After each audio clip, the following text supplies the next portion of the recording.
السلام علیکم، welcome back to channel S academy. تو آج کلاس 10 کے چیپٹر 6 کی ٹرانسلیشن آپ کے ساتھ شیئر کی جائے گی۔ چیپٹر 6 کا نام ہے مولانا دین محمد وفائی۔ ٹرانسلیشن سٹارٹ کرتے ہیں۔ سندھ کی سرزمین نے اپنی تاریخ کے مختلف ادوار میں کئی بزرگ اور محب وطن اور انسان دوست شخصیت کو جنم دیا۔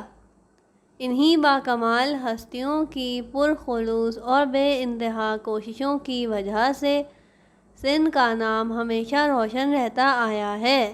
ان شخصیتوں نے نہ صرف یہاں کی مخصوص تہذیب اور تمدن کو قائم رکھا بلکہ انسانی تہذیب کے ارتقاء کو خندہ پیشانی سے خوش آمدید بھی کہا۔ اسی طرح انہوں نے خطے کے رہنے والوں کو دنیا کی تہذیب یافتہ ملکوں کے درجے تک پہنچانے کی کوشش کی۔ یہی وجہ ہے کہ ان کو آج بھی عزت اور احترام کی نگاہ سے دیکھا جاتا ہے۔ مولانا محمد وفائی بھی سندھ کی ایسی اعلیٰ شخصیت میں سے ایک ہیں جن کے علمی اور ادبی کارناموں پر جتنا بھی ناز کیا جائے اتنا کم ہے۔ ان کی ولادت 27 رمضان المبارک 1311 ہجری بمطابق 4 اپریل 1894 کو ان کے آبائی گاؤں گھٹی عرف نبی آباد تحصیل گڑھی یاسین میں ہوئی۔ ان کے والد صاحب کا نام خلیفہ حکیم گل محمد تھا اور آپ ذات کے بھٹی تھے۔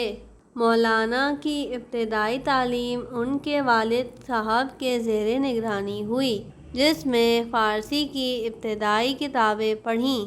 ابھی مشکل سے 9 سال کی عمر کے تھے کہ والد کا سایہ سر سے اٹھ گیا۔ ان کی پرورش کا تمام بوجھ ان کی والدہ کے کندھوں پر آ پڑا۔ ایسی حالت میں بھی آپ نے تعلیمی سلسلے کو ختم نہ کیا۔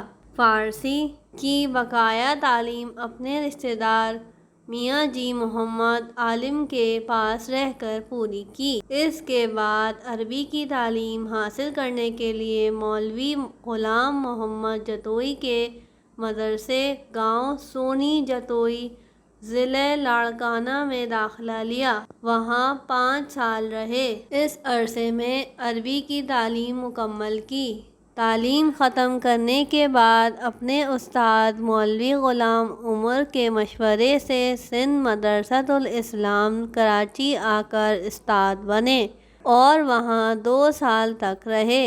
یہاں ان کی ملاقات مخدوم حاجی حسن اللہ پٹائی سے ہوئی، جن کی صحبت سے انہیں بے حد فیض حاصل ہوا۔ اس دوران ان کی علمی قابلیت پورے سندھ میں پھیل گئی۔ اس علمی قابلیت سے متاثر ہو کر رانی پور کے بزرگوں نے صاحبزادوں کی تعلیم کے لیے ان کو دعوت دی۔ یہ وہاں 2 سال رہے۔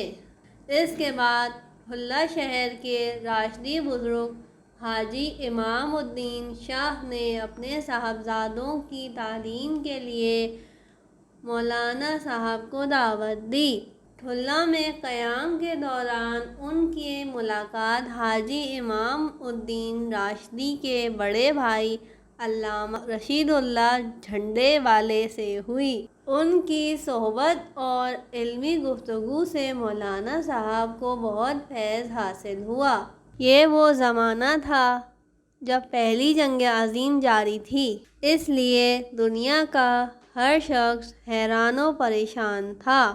سندھ کی حالت بھی کوئی اچھی نہ تھی، حالانکہ جنگ کی تباہ کاریوں سے بچا ہوا تھا، لیکن انگریزوں کی غلامی کی وجہ سے لوگوں کے دلوں میں ابھر رہے تھے۔ وہ جنگ کے ختم ہونے کے بعد اچانک ظاہر ہوئے۔ اس سلسلے میں جو تحریک سب سے پیش تھی وہ خلافت کی تحریک تھی۔ جیسا کہ اس تحریک کا تعلق خاص طرح سے مسلمانوں سے تھا، اس لیے تحریک کے شروع ہوتے ہی مولانا صاحب بیت اللہ شریف کو الوداع کہہ کر اس تحریک میں شامل ہو گئے۔ انگریزوں نے اس تحریک کو دبانے کے لیے کچھ لالچی مولویوں سے خلافت کے مسئلے کے خلاف فتوے لے کر ایک رسالے کی صورت میں شائع کرائے۔ اس رسالے کے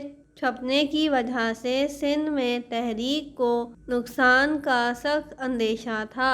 مولانا وفائی یہ بات فوراً محسوس کی اور سکھر سے نکلنے والے اخبار الحق کے مالک شیخ عبدالعزیز کے ساتھ مل کر اس رسالے کی خلاف کام شروع کیا۔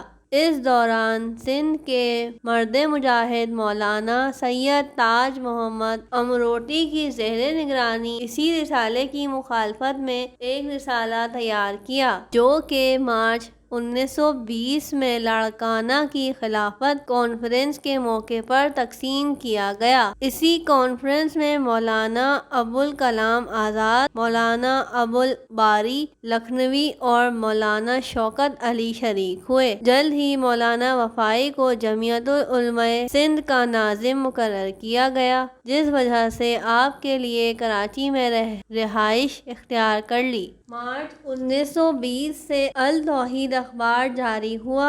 اس میں مولانا اسسٹنٹ ایڈیٹر بن کر کام کرنے لگے۔ اس کے ساتھ ساتھ 1923 میں رسالہ توحید بھی جاری کیا، جس میں علمی، تاریخی اور مذہبی مضمون شائع ہونے لگے۔ ابتدا میں یہ رسالہ زیادہ وقت نہ چل سکا۔